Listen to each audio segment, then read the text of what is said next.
अब जो हम टॉपिक पढ़ने जा रहे हैं वो है valuation of goodwill.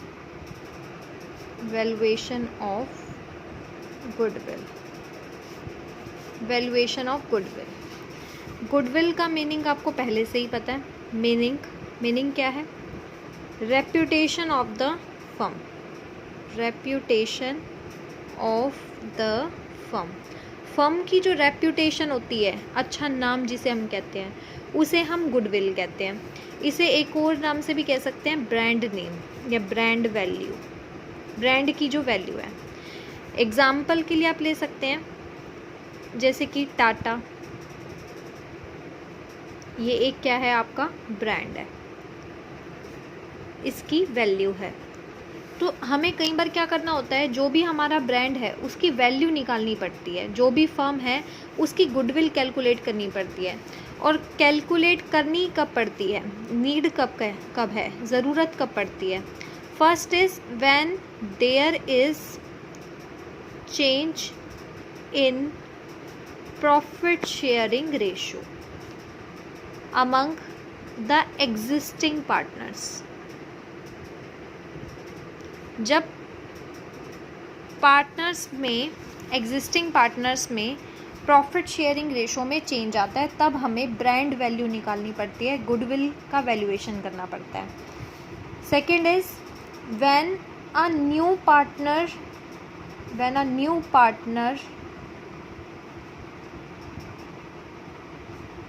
Is admitted. जब एक नया पार्टनर फर्म में एडमिट होता है। Third is when a partner retires और डाइज। अगर कोई पार्टनर फर्म में रिटायर हो जाता है या मर जाता है, डाई हो जाता है। Fourth is amalgamation of firms. जब 2 फर्म या 3 फर्म एक साथ मिल जाती हैं तब हमें निकालना पड़ता है। Fifth is when the firm is sold. जब फर्म बिक जाती है।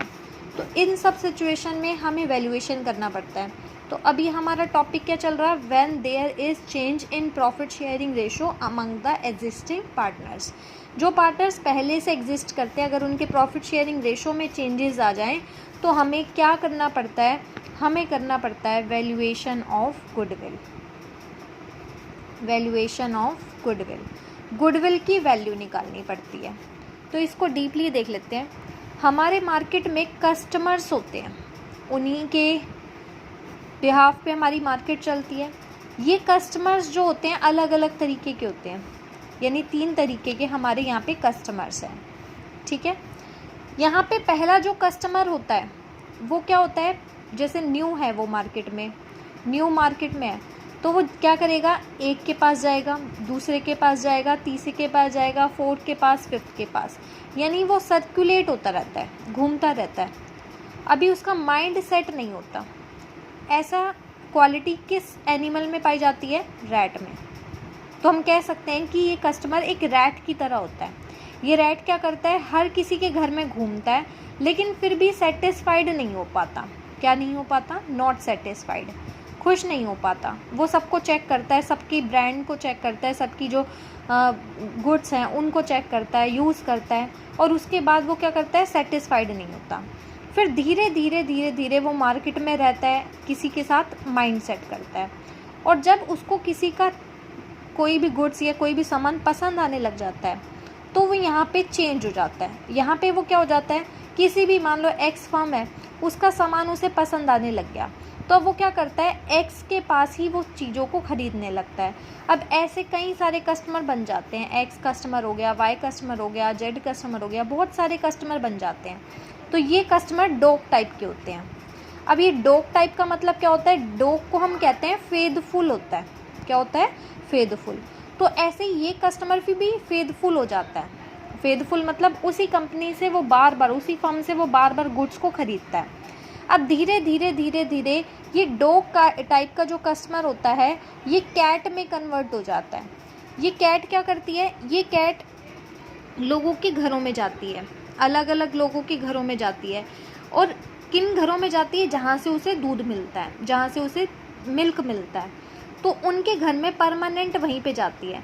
यानी कि अब उसे जो भी सामान खरीदना है वो क्या करेगी, उस फर्म के पास जाएगी। और इसको मतलब नहीं होता कि मालिक कौन है, उसको मतलब होता है दूध से। यानी ऐसे ही इस कस्टमर को ये मतलब नहीं होता कि ओनर कौन है, ओनर से उसे कोई लेना देना नहीं है। उसे सिर्फ जो भी गुड्स चाहिए उनसे मतलब है, उसे जो सामान चाहिए उनसे मतलब है। तो यानी यहाँ पे उसे ओनर से कोई लेना देना नहीं है, उसे सिर्फ गुड्स से मतलब है कि सामान किस तरीके से बन रहा है, किस तरीके से सामान है, उसी से उसे लेना है। और ये परमानेंट कस्टमर होते हैं। क्या होते हैं ये? Permanent customers. अब यहाँ पे देखो, यहाँ पे एक बात आती है कि valuation of goodwill, valuation of goodwill depends upon the cat type of customers. कि जो कस्टमर परमानेंट होते हैं और उन्हें ओनर से कोई लेना देना नहीं है, टाटा का ब्रांड यूज़ कर रहे हैं, उन्हें नहीं मतलब कि इसका ओनर कौन है, उन्हें ओनर से कोई मतलब नहीं है, बस उन्हें वो जो सामान है वो यूज़ करना है। तो ऐसे कस्टमर जिन्हें ओनर से मतलब नहीं होता, सिर्फ उन्हें फर्म जो बना रही है उससे मतलब होता है, कि जो प्रोडक्ट वो बना रही है उस प्रोडक्ट से मतलब होता है। तो ऐसे करते हुए टाटा जो है एक ब्रांड बन गया है, एक ब्रांड है। तो हम क्या करते हैं, इस ब्रांड की वैल्यू निकालते हैं। कब वैल्यू निकालते हैं, ये आपको मैंने डिफरेंट पॉइंट्स दिए कि कब कब निकाला जाता है। प्रॉफिट शेयरिंग रेशो में चेंजेस आते हैं, न्यू पार्टनर एडमिट होता है, पुराना पार्टनर रिटायर होता है या मर जाता है, फर्म सोल्ड होती है, एमलगमेशन होता है।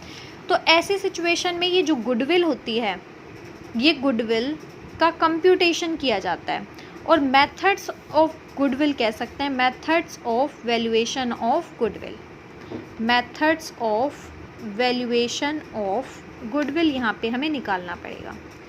तो इसके लिए हमारे पास डिफरेंट मेथड्स हैं। तो फर्स्ट आपका मेथड जो है वो है average profit method, average profit method. Average profit method में भी इसके दो पार्ट हैं। एक है आपका simple average profit method and second is weightage profit method, weightage profit method. इन्हें हम बाद में डीपली पढ़ेंगे, लेकिन सिर्फ अभी हम नेम लर्न कर रहे हैं इनके, कि वैल्यूएशन, जब गुडविल का वैल्यूएशन किया जाता है कि ब्रांड नेम, ब्रांड की वैल्यू कितनी है। जैसे कि एक्स कंपनी जो है ये अपनी कंपनी को बेच रही है वाई को बेचना चाह रही है, या एक्स में जो पार्टनर्स थे वो 1:2 के लिए थे, अब हो गए 2:1 के लिए। तो ऐसे सिचुएशन में हम वैल्यूएशन करते हैं गुडविल का। तो वाई जब खरीदेगा उससे पहले गुडविल का वैल्यूएशन होगा। तो वो गुडविल का वैल्यूएशन किस मेथड पे हो रहा है, ये मेथड डिपेंड करता है इन दोनों के ऊपर। ये दोनों डिसाइड क्या करते हैं, इन्हें कौन सा मेथड यूज़ करना है। अगर ये एवरेज प्रॉफिट मेथड करते हैं तो इस तरीके से इनके दो मेथड होते हैं, सिंपल एवरेज प्रॉफिट मेथड और weightage profit method. Second method जो है वो है आपका super profit method, super profit method. इन्हें अभी आगे हम डीपली देखेंगे। Third is capitalization method, capitalization method. इसके भी दो पार्ट हैं, इसके दो पार्ट हैं। पहला है capitalization, capitalization of average profit method. Second is capitalization by super profit method, capitalization by super profit method. And fourth is annuity method, annuity method. तो ये आपके मेथड्स हैं वैल्यूएशन ऑफ गुडविल के लिए। इन्हें हम नेक्स्ट वीडियो में deeply देखेंगे, किस तरीके से कैसे कैसे हर एक टॉपिक पे अलग अलग से वीडियो बनेगी, ये देखना है।